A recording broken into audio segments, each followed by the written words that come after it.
আসসালামু আলাইকুম।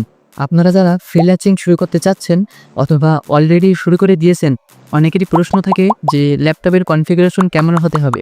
তো আজকের এই ভিডিওতে আমি আপনাদেরকে জানাবো ফ্রিল্যান্সিং এর জন্য ল্যাপটপের কনফিগারেশন কেমন হতে হবে। তো চলুন দেরি না করে জেনে আসি। ফ্রিল্যান্সিং এর জন্য কেমন দামের ল্যাপটপ লাগবে তা নির্ভর করে আপনার কাজের ধরনের উপর। সাধারণ কাজের জন্য কম দামের বাজেট বা বান্ধব ল্যাপটপ যেমন আসুস, ভিভোবুক বা লেনোভো আইডিএ প্যাড এর মতো মডেলগুলো যথেষ্ট। তবে web design, graphics design, programming বা ভিডিও এডিটিংয়ের মতো উচ্চ ক্ষমতা সম্পন্ন কাজের জন্য শক্তিশালী প্রসেসর যেমন ইন্টেল কোর i5, i7 বা AMD রিজন।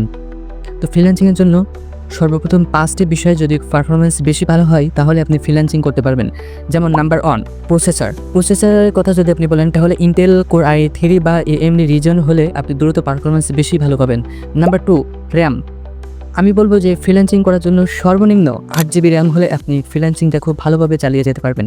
নাম্বার 3, স্টোরেজের কথা যদি বলেন তাহলে 256 বা 512 GB SSD দ্রুত পারফরমেন্সের জন্য খুবই সেরা। Number 4, battery backup.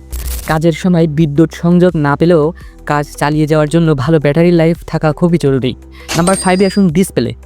কাজের ধরনের উপর নির্ভর করে ডিসপ্লে ভালো হওয়া উচিত। বিশেষ করে গ্রাফিক্স ডিজাইন বা ভিডিও এডিটিংয়ের জন্য সাধারণত 1080, 2K বা 4K রেজুলেশন হলে ফ্রিল্যান্সিংয়ের জন্য বেশি ভালো পারফরমেন্স পাওয়া যায়। তো ভিডিওটি ভালো লাগলে অবশ্যই লাইক করবেন, কমেন্ট করবেন এবং আমার চ্যানেলটি সাবস্ক্রাইব করবেন এবং এই ভিডিওটি অপরকে দেখার জন্য শেয়ার করে দিবেন।